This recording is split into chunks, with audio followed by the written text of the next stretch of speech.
எனவே உண்மை நிலவரத்திற்கு மாறாக இவ்வழக்கை போதைப் பொருள் தொடர்பான சம்பவமாக சித்தரித்து வழக்கின் உண்மை தன்மையை திசை திருப்ப வேண்டாம் என்பது இந்த நேரத்தில் தெரிவித்துக் கொள்ள கடமைப்பட்டுள்ளேன்.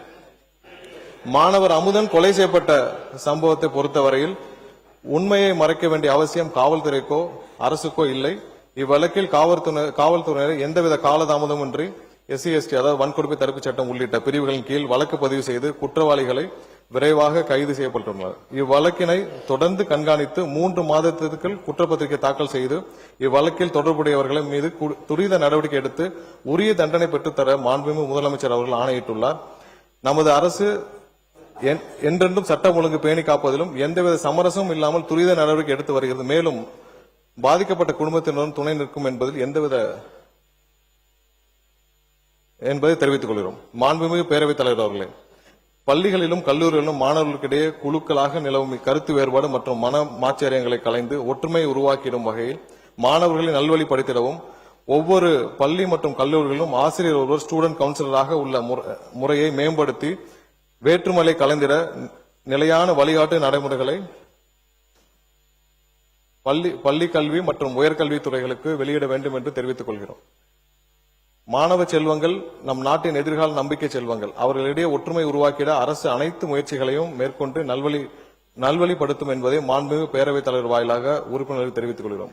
அத்துடன் இங்கே கூறப்பட்ட பல்வேறு உறுப்பினர்கள் போதைப் பொருள் பழக்கத்தை தமிழகத்தில் நிலவும் போதைப் பொருள் பழக்கத்தை பற்றி குறிப்பிட்டார்கள்.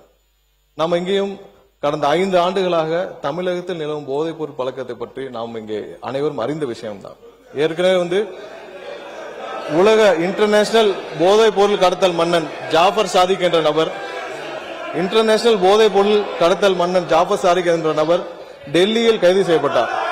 அவருடனும் அப்போது இருந்த முதல்வர் குடும்பம் முதல் அமைச்சர்கள் வரை அதிகாரிகள் வரை அனைவரும் எவ்வளவு தூரம் தொடர்பில் இருந்தாலும் எல்லாருக்கும் தெரியும். இதுவரை அந்த நபர் சம்பந்தப்பட்ட எந்த வழக்கும் தமிழ்நாட்டில் பதிவு செய்யவில்லை.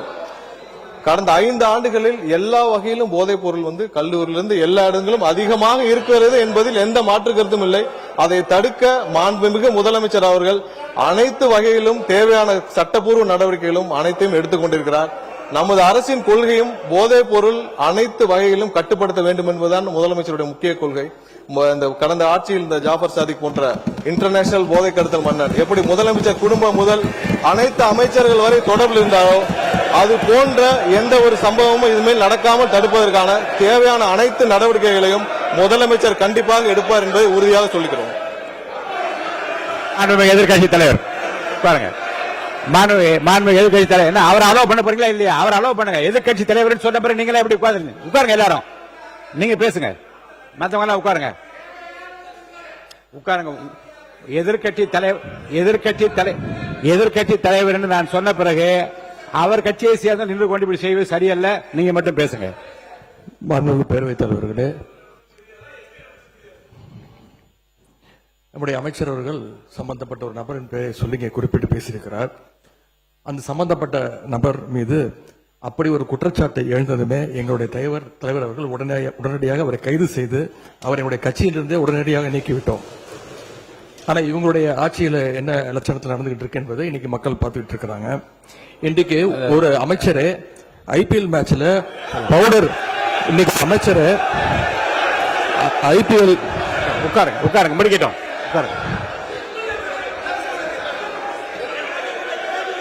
அவங்க குற்றச்சாட்டு வச்சா நான் குற்றச்சாட்டு வைப்பேன். எதிர்கட்சியில் ஒன்னே சொல்றேன், உங்களுக்கு பேசுவதற்கு நான் அனுமதி அளிக்கிறேன். நியாயமான கருத்து எதிர்கருத்து இருந்தால் சொல்ல அனுமதி அளிக்கிறேன். ஆனால் உங்கள் கட்சியை சார்ந்தவர்களே நீங்கள் பேசி நான் உட்கார அமைச்சர் இருங்க, அமைச்சரை நான் உட்கார சொல்லிவிட்டேன். நான் திரும்ப ஒன்று சொல்லுகிறேன். ஒரு கட்சியை சார்ந்த நீங்க என்ன உறுப்பினர் ஆஸ்டின், நீங்க அவருக்காக உங்க எதிர்கட்சி தலைவருக்காக பேசுறீங்களா? உட்காருங்க. நீங்க அவர் தான் உட்கார சொல்லிட்டு நீங்க பேசக்கூடாது. உட்காருங்க. ஆஸ்டின் சார் உட்காருங்க. நீங்க உறுப்பினர் ஆஸ்டின் உங்களுடைய கட்சியினுடைய தலைவர், நீங்கள் எல்லாம் மதிக்க வேண்டிய, நான் மதிக்க வேண்டிய எதிர்கட்சி தலைவர், அவருக்கு நான் வாய்ப்பு கொடுத்திருக்கிறேன். மாண்புமிகு சட்டத்துறை அமைச்சர் எழுந்த உடனே உட்காருங்கள், பதில் சொல்வார் என்று சொல்லுகிற போது நீங்க எல்லாரும் எழுந்தீங்கள் என்றால் அப்ப உங்க தலைவருக்கு என்ன மதிப்பு இருக்கிறது? மாண்புமிகு எதிர்கட்சி தலைவர் நீங்க பேசுங்க.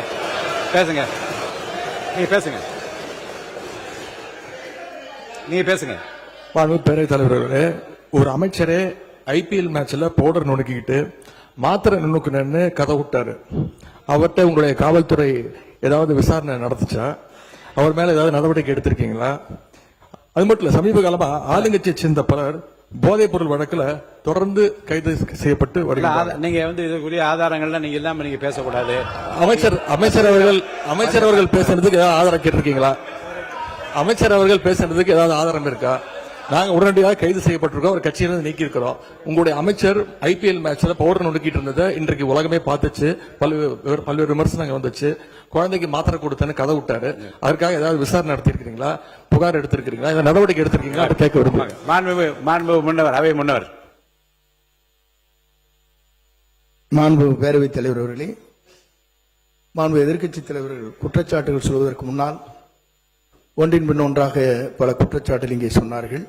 அதற்கான ஆதாரத்தை உங்களிடத்திலே தந்து அதற்கு பிறகு அவர் பேசியிருக்கிறார் என்பதை நான் அறிய விரும்புகிறேன்.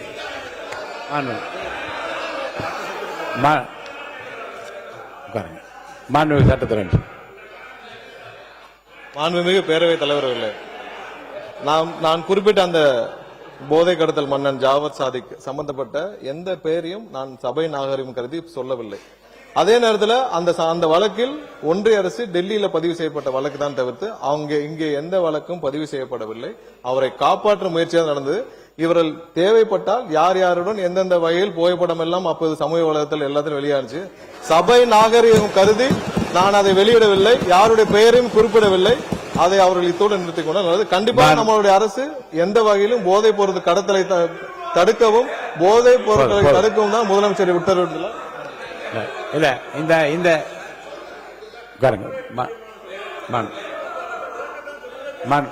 உறுப்பினர்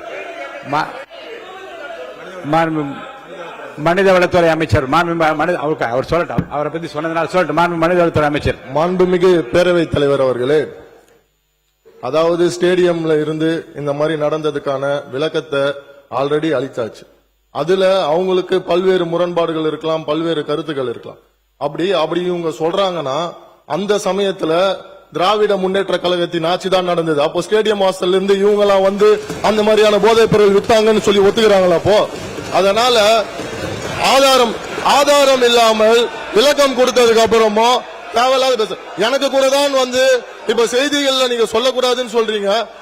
என்னோட அதாவது என் துறையை சார்ந்த கிட்டத்தட்ட அரசு வேலை கொடுக்கறதா சொல்லி 888 கோடி ஊழல் பண்ணிருக்காங்க. எனக்கு பல்வேறு முரண்பாடுகள் இருக்கு.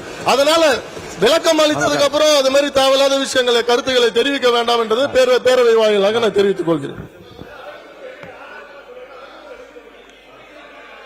மாண்பு உறுப்பினர் உட்காருங்க. மாண்பு உறுப்பினர்